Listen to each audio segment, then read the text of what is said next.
Alright, so in this video on Ishiguro's Never Let Me Go, we're going to explore the theme of humanity. And I think that this is quite a hard thing to look at because it's so encompassing. There's so much you can say about this theme, and to try and divide it into 2 or 3 quotations, 2 or 3 main topics, is quite tricky, but we're going to try. So first of all, what is humanity then? And there are a couple of definitions that you could have of humanity. So this one, which I just got off Google, says that humans considered as a group, the human race, so 2, the condition or quality of being human, what makes a human human. 3, the quality of being humane and benevolent, so what does it mean to be kind, how can we be nice to people. And 4, it could also be a humane characteristic, attribute or act, so if we're being, again, good to each other, if we're being kind to each other. And I think that you can look at Never Let Me Go as a text about bioethics, as a text about the morals, the right and wrong, ethics of life, bioethics. And although Ishiguro has said in interviews that this novel is not about the ethics of human cloning, I really do believe it's a novel about humanity and about the ethics of humanity. What's right or wrong in the way that we treat people and other things, whether it's intentional or unintentional. So the first quotation that we're going to look at is this one. There would always be a barrier against the world seeing you as properly human. Obviously this is said in the very last chapter, when everything's kind of revealed. We've got this announcement about what the clones are. And the word barrier, first of all, is a very important one because firstly it suggests a physical barrier, and of course all throughout the novel there have been physical barriers between the clones and the rest of humanity. In Hailsham they had the fences, in the cottages they were still kept segregated from people, so all the way throughout we've got these ideas of seclusion and isolation. And barrier also suggests an emotional barrier. The fact that people see themselves differently from the clones. They try not to let themselves get too close. We've already explored that in the theme of fear video, where we looked at Keffa's and Madame's reactions to the clones. I think it's interesting though that Ishiguro chooses to write this in the first person narrative voice, and I know I keep talking about this in every video, but it's such an important part of the text and something that you can get into every essay that you write. And as Ishiguro has chosen to use Kathy's first-person narrative voice, we can hear her talking to us. And throughout the novel, because we feel so empathetic towards her, because we associate and align ourselves with her, we've read this novel believing that we're like her. And to hear this in second person as well, there would always be a barrier against the world seeing you as properly human. It does make us think, what if this was us? What if we were the clones?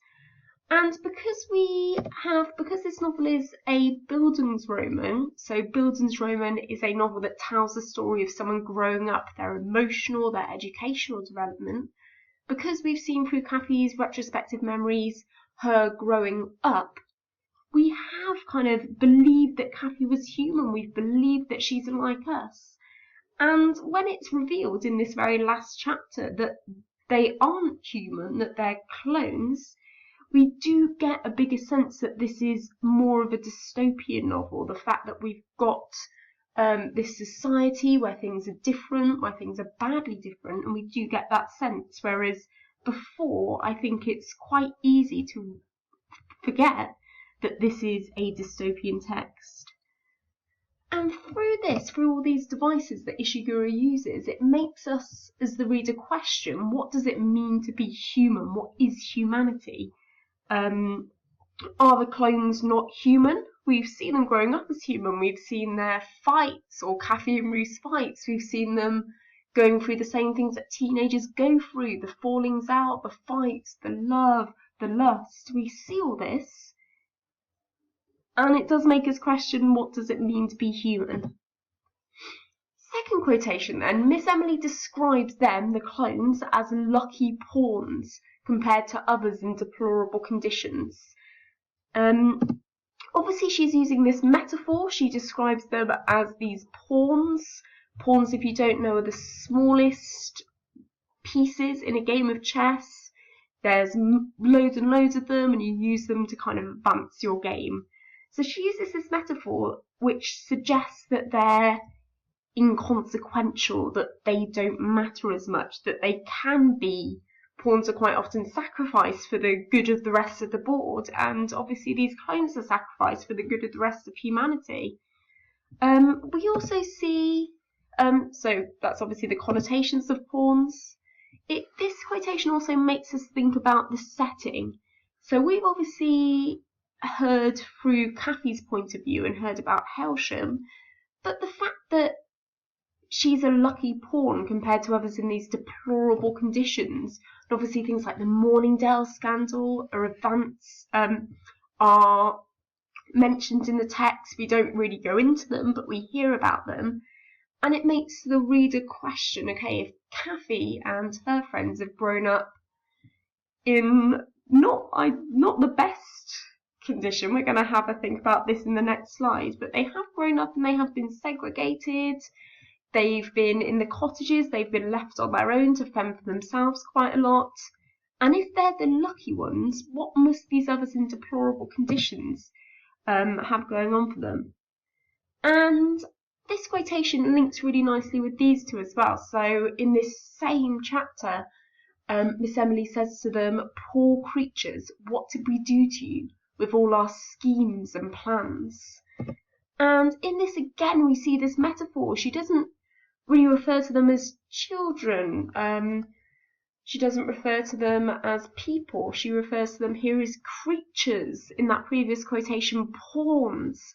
We saw at the start of the novel that Kathy thought that Madame viewed them in the same way that she views spiders. So all the way throughout, we've had these metaphors to position these clones as something other, as something different. And I think this noun creatures is especially important because creature obviously comes from the word creation. And they are creations. They've been created to fend for the rest of mankind, for the rest of humanity. She also uses these pronouns. What did we do to you with all our schemes and plans? She's establishing herself and the rest of humanity as something different than these clones. And we see this through these non-inclusive personal pronouns. Like I've just said, we see them as objects, creatures, pawns, spiders. And the past tense of this, I think, is quite sad. What did we do to you with all our schemes and plans? She's not offering any hope, which is obviously why Kathy and Tommy go to her in the first place. They want hope, they want this deferral. She's not offering them that. She talks about it in the past tense, which suggests that there's no hope. And in that first video where we looked at the opening and closing, we explored how throughout the novel we've had this loss, we've had this hopelessness, and I think this quotation can also link in with this. Contextually then, I think that this quotation is really important, and it's quite a long one, so I wouldn't learn it for an exam, but as long as you kind of know it when you're revising, that's fine. So this is when it's explained all about the clones and how they are created. So it says, after the war in the early 50s, when the great breakthroughs of science followed one another so rapidly, there wasn't time to take stock, to answer sensible questions. Suddenly there were all these new possibilities laid before us, all these ways to cure so many previously incurable conditions. That was what people noticed the most, wanted the most. And for a long time, people preferred to believe they grew up in a vacuum. By the time they came to consider just how you were reared, whether you should have been brought into existence at all, well, by then it was too late. This is a condition then that does seem very dystopian, that we can't imagine in our lives. We can't imagine these human beings being created, being raised just for their body parts. But when you think about it, actually, we are going along that way. Obviously, when Ishiguro was writing this, we had Dolly the sheep being created, a clone. And the conditions that these clones are brought up in, it's not that different from many of the situations we've had in society before. Throughout history, different groups of people have been treated as less than human. We had slaves who were chained, made to work for us. We had the Holocaust, where Jews were kept behind. I think this picture is especially fitting, so we can see the fences and the children. Thinking more recently then, we still have sweatshops where people are forced to work. We have chickens raised in cages. And that verb that's used there, reared, I can't find it now, consider just how you're reared. We can see that in this picture. So when we're eating meat, when we're buying our cheap clothes from Primark, we don't think about what's gone into it. We grow up in a vacuum. We don't think about how these chickens are raised. We don't think about how little these people are getting paid. And we have this idea that out of sight, out of mind. If we don't see it, then it doesn't matter. And that's obviously what these people, or what the humans in the novel are doing. They're trying to hide them away. They're trying to hide them in Hailsham, in the cottages, in the recovery centres. So they don't have to see, they don't have to witness the fact that they're treating people so inhumanely. And the reader is positioned in this text to sympathise with the clones and to reject this discrimination and this segregation that's going on. But we still do it, and I think that this novel therefore raises this really, really important question about, are we humane? What is a human? What makes human? When do we draw the line about how we kind of treat people? You can also ask a further question though. Are the clones humane to each other? They still treat each other in the same way that we treat each other. The clones discriminate Tommy based on his art. The donors unite against the carers. For example, when Ruth and Tommy suggest that Kathy can't possibly understand Rodney's grief because she's not a donor yet.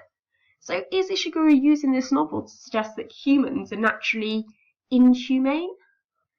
I think this is why this is such a great theme to explore, this idea of humanity, because there's so much that you can talk about and there's so many further questions that this raises. Thank you, and I hope that that's been helpful.